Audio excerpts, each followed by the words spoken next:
Imagine standing in Hitler's bunker. The air is thick, heavy with tension and fear, paranoia lurking in every shadow. The walls seem to close in, as if the very atmosphere is suffocating those inside. But what if I told you that the profound challenge to Hitler's authority didn't come from outside forces or foreign enemies, but from within Hitler's own closest circle? Meet Claus von Stauffenberg, a colonel in the German army and a decorated officer. He was initially loyal to Germany's military cause, but perhaps never a devoted follower of Hitler's ideology. Yet beneath this adherence to duty, a storm of conscience was brewing. Stauffenberg was not just a soldier following orders. He was a man grappling with the moral implications of his service, increasingly horrified by the atrocities committed under Hitler's command. The horrors of war, the systematic genocide, the destruction of his beloved country. All of this weighed heavily on him, and so he made a choice. A choice that would attempt to alter history.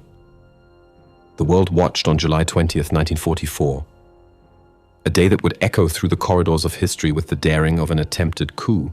Stauffenberg, driven by a desperate hope of ending the nightmare, became the central figure in Operation Valkyrie, a meticulously planned coup that hinged on assassinating Adolf Hitler.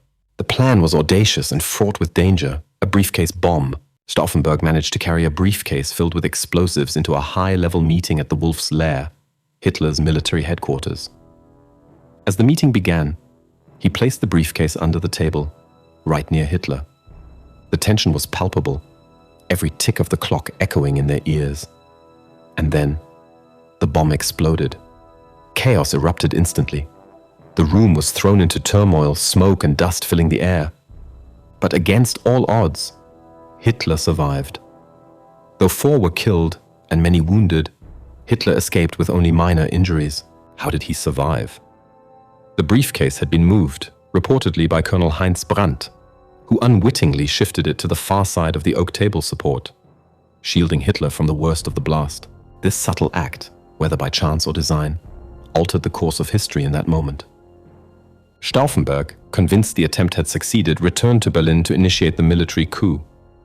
But soon, the truth became clear. Hitler lived. Despite the failure of the assassination, Stauffenberg's act was a profound defiance. It illuminated the existence of a secret resistance within the German military and among civilians who could no longer stand by and watch the world burn. These officers, many of whom had been loyal to Germany in traditional sense, risked everything to oppose Hitler's tyranny and regime built on lies, hatred, and genocide. Their actions are widely viewed as a courageous stand against overwhelming evil, a desperate attempt to reclaim their homeland from utter destruction. Yet, their failure came at a terrible cost. The Nazi regime, enraged and desperate to maintain control, tightened its grip with brutal efficiency. The Nazi regime struck back with unrelenting vengeance. The Gestapo and SS arrested nearly 7,000 people. Approximately 4,980 were executed by hanging, shooting, or guillotine. Some, like Stauffenberg, were executed the very same night. Others faced cruel show trials at the hands of the People's Court. The resistance was crushed, but their courage echoed beyond their deaths. Think about it.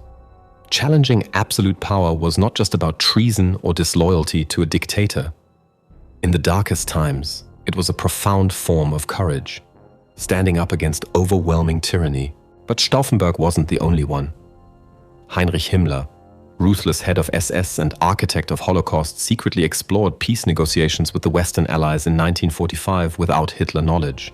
Hermann Göring, once Hitler's designated successor, offered to assume leadership after Hitler became isolated in his bunker during the war's final days. It was interpreted by Hitler as a betrayal, and Albert Speer, Hitler's chief architect and armaments minister, disobeyed Hitler's scorched earth orders to destroy German infrastructure, sparing Germany further ruin. The inner circle was fracturing, not from enemy fire, but from internal dissent and shifts in allegiance. Or perhaps a desperate reckoning with reality. The line between loyalty to a leader and a broader sense of duty or self-preservation became starkly apparent, shaped by individual perspective and the harsh realities of war's end. These men, in their own ways, chose to risk their lives because they perceived a greater imperative. Whether it was the hope for a future free from oppression or a strategic move for survival, So how do we interpret the concept of betrayal in this context? Was it Stauffenberg, the man who risked everything to stop genocide and overthrow the tyrannical regime? Or was it Hitler himself, whose reign of terror ultimately destroyed the very Germany he claimed to love? The story of Claus von Stauffenberg and the July 20th plot challenges us to reconsider the meaning of loyalty, sacrifice, and justice. Imagine standing in that bunker again, knowing what these men risked, what they stood for in their final actions. Would you have found the courage to join the resistance and act when the world seemed lost? Their story reminds us that even in the darkest moments, the human spirit can shine through. It calls us to remember the cost of tyranny and the price of freedom.